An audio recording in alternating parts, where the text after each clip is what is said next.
Hilltop Wealth Advisors Economic and Market Update for the first quarter of 2023. I'm David Wise, and with me today is Chris Hossedler.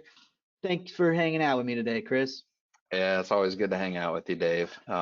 Here we are at the beginning of 2023, and it's a good time to reflect that toward the end of a year, we always get this feeling like we understand the economic environment, right? By December, we know just about all the headlines we're going to see that year. The problem is then another year starts and we have to figure it out all over again. Of course, a calendar year doesn't really change anything for the economy, but the new year is always a reminder that we face uncertainty. And the trick is to measure that uncertainty and do your best to gauge what you know and what you don't. The past year is something we know, so let's start there by reviewing 2022, a bear market if we've ever seen one. Absolutely. Fixed income, the supposedly safe part of a balanced portfolio, was down 13% measured by the Bloomberg Aggregate Bond Index. That index goes back to 1976, and 2022 was the worst year going back to that date. There's even a professor who claims that this is the worst bond market we've seen on record since the 1750s. Yeah. So very difficult year. And at the same time, U.S. stocks were down about 18%, also one of the worst calendar years on record. International stocks measured by the Miskiyakwi Index were down about 18%. In short, it was a bad year for investors at all levels of the risk and reward spectrum. And it's rare for all of these major indexes to be significantly negative at the same time. So what are the reasons for such a bleak 2022? Number one was dramatically rising interest rates, which were spurred by high inflation. There were a host of other things going on that also were negative causes, like the ongoing supply chain problems and the war in Ukraine. And while most economic metrics have been recessionary, a recession has not yet actually been declared, mostly because the labor market has been strong. Yeah. That's good news. People are still working and meeting their basic needs. We like that. Yeah. So since we're clearly sitting in a bear market, I think it's helpful to view this in the context of the U.S. stock market going back to the mid 60s, as we see on this chart from Schwab. This shows the modern history of the U.S. market and represents the duration and magnitude of various market trends. You can really get a sense of the rhythm between bear markets and bull markets. Seeing that the good times, what we call bull markets, are generally longer and of greater magnitude than the bear markets, it's an important reminder during these dark days that forward progress tends to far outweigh the temporary setbacks. Yeah, there's light, right? Yeah, there's light. The good news is 2023 so far is looking better. Stocks and bonds have both done well in January. So, Dave, I'm done talking about the things we know. I'm going to let you talk about the things we only think we know. And what are we seeing for this year?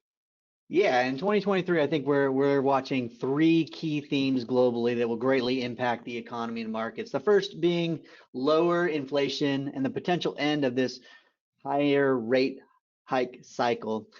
We've just seen the Federal Reserve bump interest rates up 0.25% yesterday, actually, and we could see another one that's already being priced in the market, we would say, before a potential pause later this year. That would be helpful for stocks and the economy. The second theme is a softening labor market and a recession as a result of aggressive monetary tightening. All those rate hikes we saw last year, we could see a recession this year coming. The Fed's been really walking this fine line, and we're in this backwards environment where bad news for the economy is good news for the Fed policy, and some new headlines of job layoffs is like music to Jerome Powell's ears, per se. The third theme is China's reopening, which at first glance is very positive for global growth, but at the same time, that additional demand could in turn put some upward pressure on inflation as we head into the summer. So we're going to be watching that carefully. At this point, though, it seems more probable that a recession is coming in 2023, but I think the most important thing on everybody's mind is how bad is it going to be? Are we talking about a big R recession or a little r? And to give us insight into this, it's helpful for us to look at maybe one of the worst structural recessions that we've seen in modern history, the financial crisis. There was a lot going on back then that led to the financial collapse. But the bottom line is there was too much debt and too little cash reserves, really across the board. And unfortunately, Chris, we don't have enough time today to go into all those details, but we can compare at least two pillars of the economy, consumers and corporations back then to today, and we're not seeing many similarities. Corporations and consumers are in a much better position to weather the storm with a few buffers in place. For example, and for instance, over the last decade, we've seen a rise in corporate balance sheet cash, and at the same time, equity in homes have grown dramatically. This frankly didn't exist leading up to the financial crisis of '08. In our opinion, points to a more mild recession. And that's not the only risks that are apparent today. There's the debt ceiling standoff, which is in the news, and we could see some geopolitical issues flare up.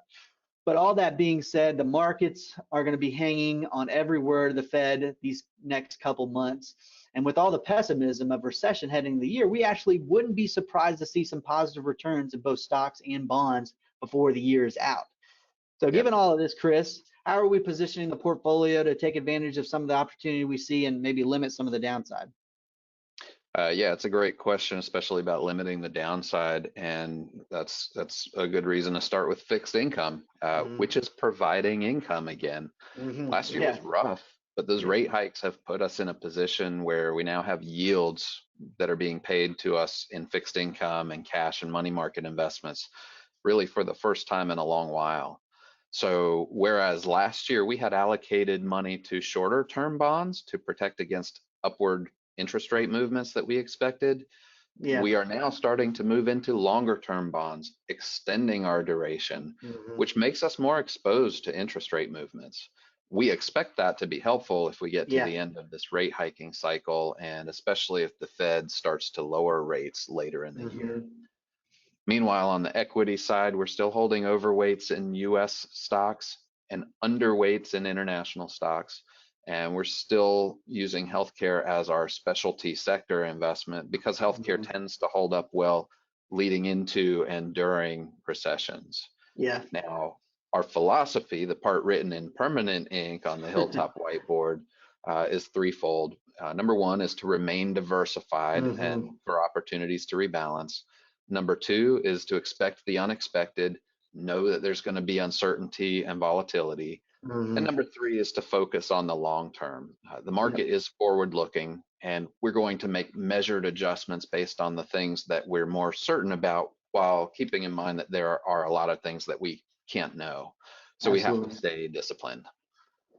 Yeah, thank you, Chris. And thank everybody for watching. We hope that you enjoyed this and learned a little something. If you're not already working with Hilltop, know that we're always happy to talk with you. You can check out our website and our Hilltop Views blog to learn more about us. Thank you, and we'll see you next time.